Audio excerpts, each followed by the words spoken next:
Doctor ortho Ayurvedic oil और capsule, अब दर्द भी घुटने टेकेगा। योग दिवस को लेकर उचाना कन्या विश्वविद्यालय में योगाभ्यास अधिकारी कर्मचारी हुए शामिल। 21 जून को कपास मंडी में होगा मुख्य आयोजन।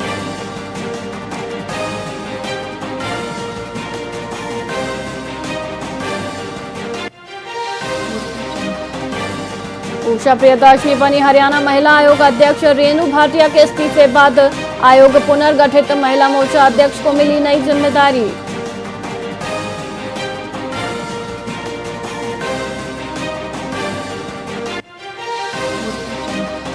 फतेहाबाद में बिजली संकट पर ग्रामीणों ने रोड किया जाम। 3 घंटे सड़क पर बैठकर किया प्रदर्शन। एसडीओ के आश्वासन पर माने।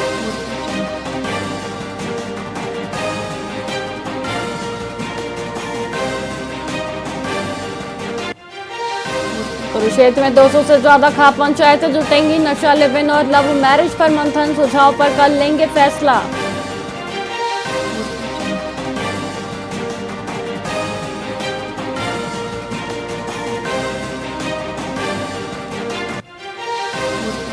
भारत अफगानिस्तान वनडे पर मौसम की मार। बारिश से भारत अफगानिस्तान मैच का टॉस टला। धर्मशाला में मौसम बना मैच का विलेन।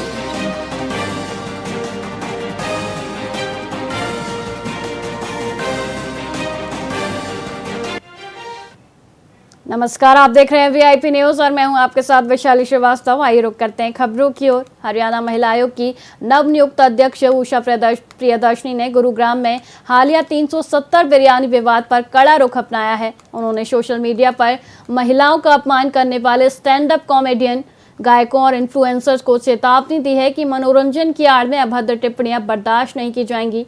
अध्यक्ष ने डिस्क्लेमर के इस्तेमाल पर आपत्ति जताते हुए कहा कि यह कलाकारों को उनकी जिम्मेदारी से मुक्त नहीं कर सकता।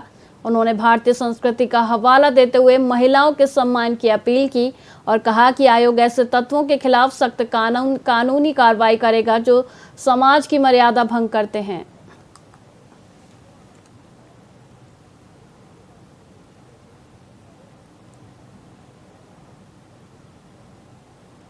करते हैं उसमें महिलाओं का मजाक उड़ाया जाता है। रिसेंटली गुरुग्राम में 370 बिरयानी की कंट्रोवर्सी हुई है, तो ऐसे में अब आप अपनी पहली कलम से किस तरीके की कार्रवाई स्टैंड अप कॉमेडियंस के ऐसे कॉमेडियंस के खिलाफ सख्त कार्रवाई होगी। महिलाओं से संबंधित किसी भी तरह के अपशब्दों का इस्तेमाल, उनकी मजाक अब सहन नहीं होगा।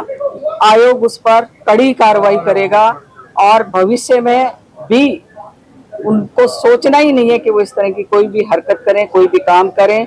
और महिलाएं बिल्कुल मजाक का पात्र नहीं है। महिला देवी का रूप है, दुर्गा का रूप है, उसका सम्मान होना चाहिए। चाहे कोई गायक हो, चाहे कोई कॉमेडियन हो, चाहे कोई फिल्म के जरिए से कोई ऐसा मैसेज समाज के सामने देने का काम करे, तो ये बर्दाश्त नहीं होगा। मैडम, वो अपने वीडियोस में डिस्क्लेमर भी डालते हैं कि सब एक मजाक का पात्र है, और उसके बावजूद भी कार्रवाई होने योग्य अगर मजाक हुआ तो जो माँ है जिसको सृष्टि ने माँ का नाम दिया है, वो मजाक का पात्र हो ही नहीं सकता।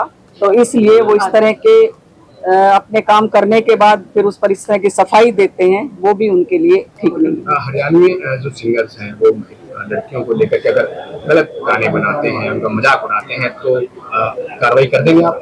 देखिए, कार्रवाई तो पहले भी हुई है और अब भी अगर उनके गानों के जरिए से समाज को कोई बैड मैसेज देने का काम होगा तो निश्चित तौर पर उस पर अंकुश लगाने का काम करेंगे। और हम ये चाहेंगे कि उनसे एक बार सबसे पहले बैठकर हम एक बार वार्तालाप भी कर लें, संवाद भी कर लें कि भैया तुम्हारा काम है गाना, तुम्हारा पेशा है, आपका जीवन जीने का एक आमदनी का जरिया है, तो उसको सही दिशा से आप लोग करिए और सही दिशा में गाने भी, सब चीजें अच्छा एक मैसेज देकर भी तो काम चल सकता है। कॉमेडी शोज के जो ऑर्गेनाइजर उनके साथ कोई मीटिंग वगैरह करने वाली है कि भविष्य में ऐसे मजाक ना उड़ाया जाए, क्योंकि अधिकतर स्टैंड अप गुड़गांव में समय समय पर बिल्कुल इस बात पर ध्यान देंगे। और मेरा मानना है कि एक बार जो इस तरह की इन चीजों को करते हैं तो उनको एक बार संवाद करके उनको आगाह जरूर करना चाहिए। और फिर भी वो नहीं मानते तो फिर कानून है। बहुत बहुत बधा।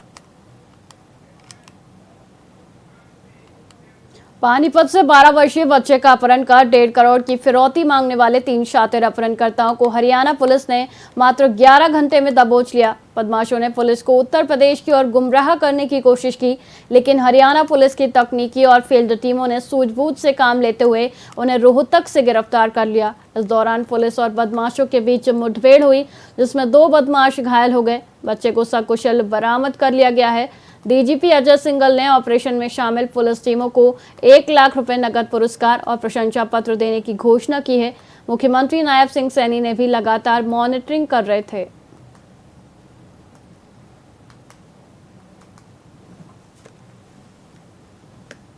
पानीपत पुलिस के बारे में, क्योंकि उनके एफर्ट्स बहुत अच्छे रहे हैं, पूरी डेडिकेशन के साथ उन्होंने काम किया है और हमें पूरा सपोर्ट मिला है उनका।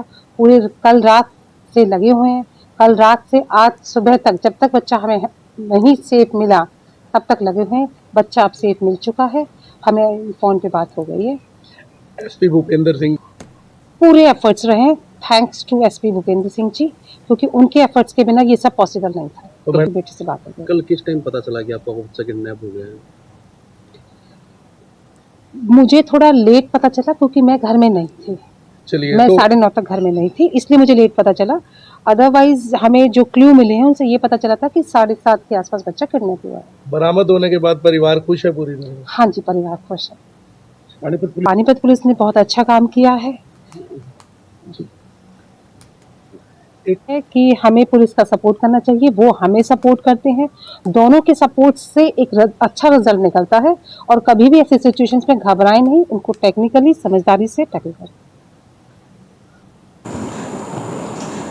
कल रात को लगभग 9:30-10 बजे के आसपास एक सूचना आई थी कि थर्मल कॉलोनी से एक बच्चा कबीर, जो कि 7वीं कक्षा का स्टूडेंट है और जो कि सेंट मैरी स्कूल में पढ़ता है, उनके पेरेंट्स ने सूचना दी कि बच्चा घर नहीं लौटा है और हमें कोई कॉल आई है कि भाई बच्चा आपका किडनैप कर लिया है। उस कड़ी में जैसे हमें पता लगा, हमने तुरंत अपनी जो क्राइम टीम है, हमारी सभी टीम को इस काम पर लगाया कि बच्चे को सकुशल बरामद किया जाए और जो भी इसमें इन्वॉल्व हैं उनको भी जल्द से जल्द पकड़ा जाए। सारी रात हमारी टीम इसकी तलाश में लगी रही, तो सवेरे लगभग 9:30-10 बजे के आसपास हमें इनपुट मिला। हम रोहतक गए, हमारी टीम रोहतक में जाके बच्चे को सकुशल हमने बरामद कर लिया है, छुड़वा लिया है। मकसद फिरौती का था, इनसे पैसे लेने थे। कोई हार्डकोर क्रिमिनल नहीं है, लेकिन अभी फिलहाल हमने 3 को गिरफ्तार किया है और भी इसमें कई साथी हैं, उनके पीछे हमारी टीम लगी हुई है। वहाँ पर लाइव इनकाउंटर हुआ है। जो बदमाश हैं उनको क्रॉस फायरिंग में गोली लगी है, उनको भी अस्पताल में एडमिट कराया है और उपचार किया जा रहा है। बच्चा बिल्कुल सकुशल है, जल्द ही उनको उनके पेरेंट्स के हवाले कर दिया जाएगा। कितने बदमाशों को गोली लगी? जो रोहतक में वहाँ पर 2 बदमाश हैं, उनके साथ एक महिला उनकी साथी भी है, तो 3 टोटल वहाँ पर राउंड अप किए। महिला को नहीं लगी है। ये 4 बच्चे को मिला के गाड़ी में 4 बच्चे थे, 4 ये व्यक्ति थे। जब हमारी टीम ने पीछा किया तो चलती गाड़ी से बच्चे को पुश किया, धक्का दे दिया था, तो हमारी टीम ने तुरंत बच्चे को रिकवर करके उसको जो भी प्राथमिक उपचार कराना था, जो उसको संभालना था, उसको संभाल के और सेफ जगह पर उसको शिफ्ट किया। अब उसको जल्द ही परिवार को हवाले कर दिया जाए। डिमांड क्या की गई थी सर? कितने की? मकसद यही था कि कुछ लूट खसोट करे, पैसे लें। पेरेंट्स से मांगे ना सर डिमांड? हाँ, जो कॉल आई थी तभी तो हमारे पास सूचना आई थी। कॉल में इन्होंने जाके यूपी जाके कॉल की, यूपी से फिर हरियाणा में आ गए रात को, तो कॉल की थी। लोकेशन चेंज करे थे? बार लोकेशन चेंज करे थे। टीम हमारी रात से पीछा कर रही थी। आरोपी अभी जो मोटा पूछताछ में पता लगा, प्रारंभिक पूछताछ में पता लगा कि सारे आरोपी हरियाणा की हैं। उनका जो क्रिमिनल बैकग्राउंड है वो भी निकाल रहे हैं, कंसर्न थाने से पता किया जा रहा है। नॉन टू भी है सर इसमें? नॉन टू है। जो थर्मल कॉलोनी का जो बच्चा कबीर है, इसका ही कोई वहाँ साथी तो नहीं कहेंगे, बस इससे बड़ा बच्चा है, वो बालिग है। वही इसको बहला फुसलाकर अपनी गाड़ी में लेके गया था। इसको ज्ञान नहीं था कि बच्चा उससे पहले जानता था, इसलिए आराम से उस गाड़ी में बैठ गया और जब उसको ले गया तब उन्होंने जो प्लानिंग थी उसके तहत उन्होंने घर पर कॉल की थी कि भाई आपका बच्चा हमने उठा लिया। पहले कोई दुश्मनी थी या कोई दुश्मनी नहीं थी, सिर्फ मकसद यही था। Thank you. घर से आया था सर, या स्कूल से जाते? नहीं, शाम की बात है, तो 8:30-9 बजे के बाद पार्क में घूमते हैं, तो वहीं दोनों रहते थे। तो इसने देख लिया कि ये बच्चा हाई प्रोफाइल है, इसकी परिवार है जो कि गेल अथॉरिटी गेल में काम करती हैं, पिताजी जयपुर में है DGM, और मदर हमारी यहाँ जो थर्मल है उसमें वैक्सीन है बच्चे की। पानीपत जिले के समालखा के डिकाडला गांव में प्रॉपर्टी डीलर नरेंद्र और उनके 2 दोस्तों विनोद और अनीप की निर्गम हत्या के मामले में पुलिस ने मुख्य आरोपी मनीष को गिरफ्तार कर लिया है। इस सनसनीखेज मामले की गंभीरता को देखते हुए पुलिस अधीक्षक ने जांच समालखा थाना से हटाकर CIA 1 को सौंप दी थी। घटना 10 जुलाई की रात हुई थी, जब तीनों दोस्त खेतों से लौट रहे थे। शक है कि अवैध खनन की शिकायत करने के कारण मनीष और उसके साथियों ने स्कॉर्पियो से तीनों को टक्कर मारकर मौत के घाट उतार दिया। उनकी पहचान के बाद हमलावरों ने तेज रफ्तार से वाहन से तीनों को कुचल दिया, जिससे वे 25 मीटर दूर खेतों में जा गिरे। देखिए 10 तारीख की ये घटना है, डिकाडला गांव के समालखा थाने में ये लगता है। वहां पर एक बड़ी दर्दनाक घटना हुई कि 3 लड़के जो स्कूटी पर जा रहे थे, उन पर जो ना 3 उसमें एक स्कॉर्पियो गाड़ी ने टक्कर मार के उनकी हत्या कर दी। उनकी आपसी रंजिश चली हुई थी। डिकाडला गांव के रहने वाले और अनीप, विनोद और ये नरेंद्र, 3 ये लड़के जा रहे थे स्कूटी पर खेतों में घूमने के लिए। आपस में दोस्त हैं ये, और स्कॉर्पियो जिसे टक्कर मारेगी वो भी उसी गाँव के हैं। इनकी आपसी कसमबाजी चली हुई थी पहले से। ये जो आरोपी है इसमें मनीष नाम का, जिसको पुलिस ने गिरफ्तार किया है, ये मिट्टी वगैरह को उठाने का काम करता है, और इसको ये शक था कि ये लड़के जो है इसकी शिकायत करते हैं। तो इसी रंजिश को रखते हुए इस मनीष ने अपने और अन्य 7-8 साथियों के साथ मिलकर स्कॉर्पियो गाड़ी से इनको टक्कर मारी, और जिसके कारण इन तीनों की मौत हो गई। तो इसमें हत्या की FIR 11 तारीख को समालखा थाने में दर्ज कर ली गई थी, और कल हमारे और ये मामला CIA 1 को सौंपा गया था SP साहब के आदेशानुसार। और इसमें ये जो मनीष लड़का जो मुख्य आरोपी है, इसको हमारे CIA 1 की टीम ने कल गिरफ्तार कर लिया है, और आज इसको कोर्ट में पेश करके और फर्दर पूछताछ के लिए, फर्दर रिकवरीज के लिए पुलिस रिमांड दिया जाएगा।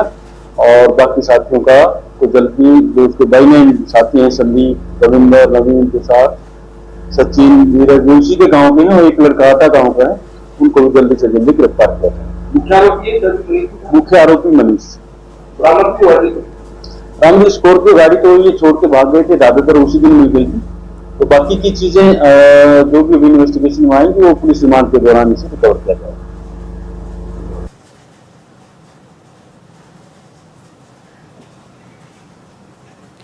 फिलहाल खबरों में इतना ही। मुझे दीजिए इजाजत। देखते रहिए VIP न्यूज। नमस्कार।